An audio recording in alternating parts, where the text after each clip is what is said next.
right, let's get into our first discussion now. With every election comes political campaigns and debates. Stakeholders and indeed a broad section of Nigerians get enveloped in animated discussions over the political fortunes of those vying for elective positions. In the bid to sell their candidacy, some politicians fight dirty and even employ persons who would assist them in this regard, heating up the polity. Nigeria's Minister of Information and Culture, Lai Mohammed, has raised the alarm over the growing level of fake news and hate speech, describing it as a threat to national security, especially in a multi-ethnic and religious country like Nigeria. The minister says the federal government is taking proactive measures to seize the hateful and divisive speeches presently threatening the peace and stability of the country. Now, according to him, the federal government has submitted a draft bill to the Ministry of Justice for review and translation to the National Assembly for passage into law. If passed, the law will criminalize hate speech and subject culprits to persecution and punishment. Dr. Diana Carey is still here with us. Thank you for staying the course. Thank you so much. Some say there's a thin line between free speech and hate speech, and that we have to be very careful because the Nigerian Constitution guarantees the right of every Nigerian to freedom of speech. Section 31, subsection 1 says every person shall be entitled to freedom of expression, including freedom to hold opinions and to receive and impart information without interference. What is this thin line? Well, thank you. For me, I think it is a bad thing for you to express, speeches that could generate some kind of tension, but on the issue of hate speech, fake news and what have you, what it means is that to talk about fake news, it means there is authentic news. Now, between authentic and fake, which one comes first? It is when the authentic fail to come that the fake takes its place, because there's no room for void. So when those who are in charge of authentic news fail to reveal it, then the people begin to speculate. And at the end of the day, they create their own news, all right? In some cases, that is what eventually, translates into what is now being described as fake news. And unfortunately, too, sometimes even government gives fake news. When you begin to give us all these fake figures as to what has been done and all of that. I remember some time ago, even the Minister of Agric told us that we now have food sufficiency. I remember they exported yam when we don't have any here to eat, and giving the pressure that we now have so much of it. The other time, we were equally told that we have so much rice, and what we are lacking is bags. What do you call that? Is that authentic news or fake news? So when we begin to look at it, it has to be holistic. Then on the issue of hate speech, but do I have a right to say, supposing I on the way I meet you, I say, Mike, are you stupid? Just like that. How do you describe that? When in actual fact, what I've just done is to ask you a question whether you are actually stupid. And so I could just say, no, I'm not stupid. You can easily say yes or no. But you are more likely to, be angered by that particular question. Okay. So that is the understanding you have of it. In your mind, that will amount to hate speech. All right? But do I have a right to hate somebody? Obviously, I do.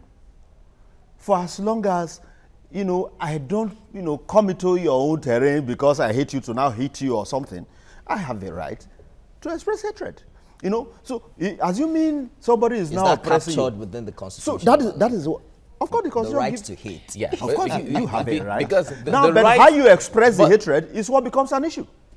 It is the expression of that hatred that becomes an issue.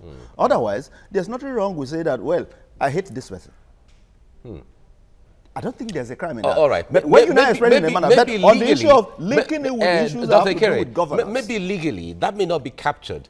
But morally and maybe religious and all of that, the concept of hate, we know that Nigerians are very religious people. But even, the concept of hate certainly will not. Even supposed to love our neighbors. There's hatred. Yes, but whether you have the right to the freedom to hate anyone. Of course. That's what I'm saying. That freedom is there. It's a prerogative, all right? Because take, for instance, the devil and God. Are they lovers? Oh, well, certainly So from what the books say. So there is hatred obvious. there already. All right? And I doubt if even in Islam, whether they love, you know, what they see as adversaries. So there is always hatred and all of that. But how you express it is what becomes an issue. All right, Dr. Kerry, let's focus on this hate speech, because we're getting into that season where the atmosphere is charged. Nigerians are charged. Everyone is saying, I'm supporting this, you should support this one too. No, I'm supporting this person for political this and political that. And then people who was originally supposed to be friends become enemies because they're supporting different political parties or different candidates and all. They have a right to be enemies. But what factors? Because the minister, Lai Mohammed, was talking about the peculiarity of Nigeria.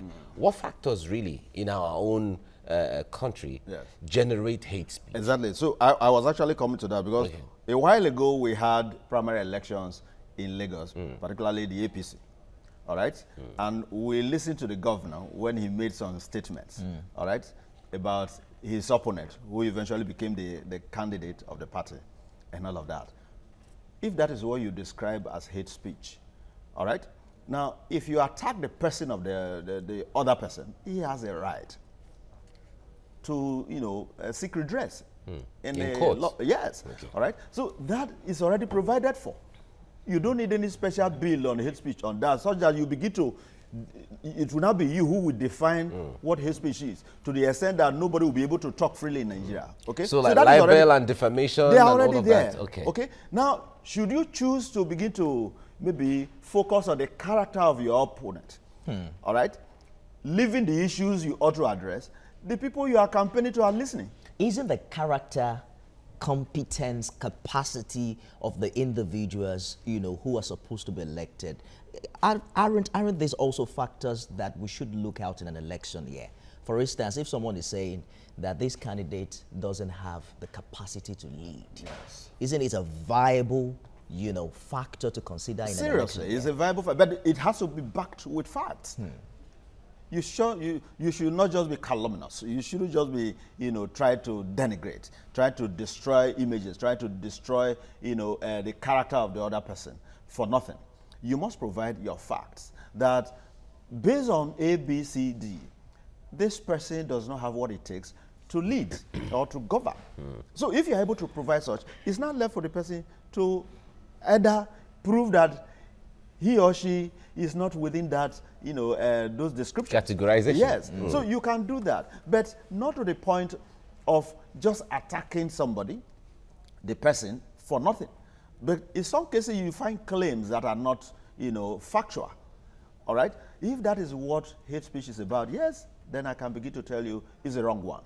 But if it's about telling the public, for instance, that this person does not have this, and you have facts to back that, is that what you call hate speech? So this context of hate speech is going to be too nebulous. If we are not very clear on it, it will end up emasculating the people. It will end up making freedom of speech strangulated eventually, such that people will not be able to express themselves. So we must be very careful. I think the government is seeking too much.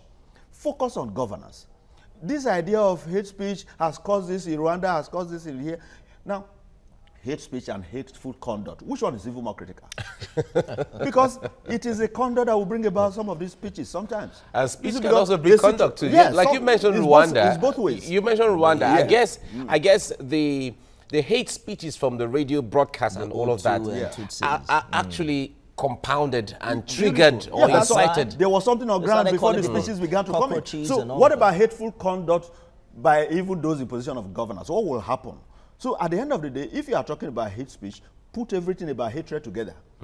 Hate speech, hateful conduct, such as should a government decide to show a kind disposition towards one group of persons, leaving the other, it becomes hateful conduct. If you bring all of them together, we'll be able to look at them carefully. You talked about the need to clarify this. We need to be very clear on that. And this was what the Senate attempted to do earlier in the year. There's a bill before the Senate now, they call it the hate speech bill, which offers to, you know, kill any hate speech offender if you say something that led to the death by hanging. You know, that attracted a lot of controversies earlier in the year. It's also seeking the establishment of an independent national commission for hate speech, which will enforce the laws and all of that. Do you think this is the way to go? In fact, for me, that is sacrilegious. That somebody wants to hang people based on speeches that express hatred. All right? They're saying if that speech should caused the death of Cost another. the death of someone. What happened if stealing public funds caused the death of others? Are you going to hang them? Why is it that they always shift attention from the main issues that they are actually perpetrating and try to focus on the people who are actually elected? Because this issue of hate speech, you are not going to look at the common man. I remember some time ago, a last man official was jailed for collecting, I think, 10,000 naira. I can't remember the number of years now. But we've been hearing of billions and billions of naira going here and there. Some have been repatriated and all of that. Some have even surrendered some of this money. And they are moving freely in town. I remember even Obanikoro himself was one of those who gave some money back. He's now in the APC. Nothing is happening. Then somebody who said, I don't like government. I don't like those in government. He now expressed. But the issue of plea bargain has preceded this administration. No. It's been a lot of these our people did not dealings. even go for anything plea bargain. They just, return some of the monies and they are moving freely. Yeah, but All right? And a lot of people have died as a result of poor funding of, facilities in this country. And Look so at the on. roads. A lot of accidents, hospitals, not well funded. Yeah, but Dr. Kere, Yes? shouldn't we really start from somewhere? The point there is, Let's start from there. Like, the point you're making is valid because the issue there is when a government that is supposed to spend funds for road construction or hospitals or education didn't do that, and then maybe due to one thing or the other, people die. Or And that is where it's part of it. That is what brings about this hate speeches and the rest. But the point there is, Yes. would you say in totality or in the entirety of it that government, the move they are making to curtail hate speech is a wrong one? For me, it's a misplaced priority. It's a misplaced priority. Now, the hate speech you are talking about, you need to look at it. How do these speeches emanate? On what basis? How do they come about? If the government is doing what it ought to do well, I doubt if anybody will have time for all those hate speeches.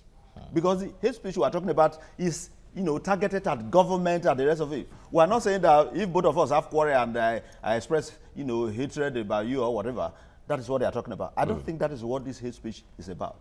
It has to do with governance and the rest of it. And I'm saying that much of the issues that bring about hatred are a function of the failure of governance. That is where this is come from. And most of the time, the supporters of these politicians are the ones who will end up doing all this, fighting and the rest, based on the expression of hatred that the leaders so-called have shown to the followers. If Ambode's followers, for instance, His Excellency, the governor of Lagos State, were to follow that stand, that, okay, the man said this, and the other man's followers, eventually you begin to hear all this. The other day I listened to Keyamo and the spokesman of Atiku, hitting issues on the television. Meanwhile, Atiku and Buhari are moving freely somewhere else. They were not the ones, giving out these speeches themselves. So much of it is about governance. It's not about the private life of the people.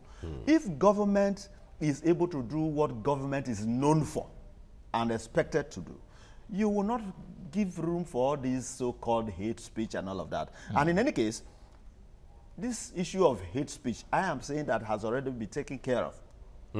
Because the law has provided for redress should your character be assassinated. Dr. Dan Ekere, lecturer with the University of Lagos, thank you very much for sharing your thoughts with us. Thank you. That was a pleasure. Thank you so much for coming. At a time where the social media has become self-publishing platforms. Oh yeah, everyone is a publisher now on social media, and everyone is a journalist as well. You have a right to believe it. Okay, coming up on the program next. The struggle to stabilize the Naira is still on despite series of interventions by the CBN. It's a choice between maintaining the stability of the Naira and shoring up external reserves. That's up for discussion next.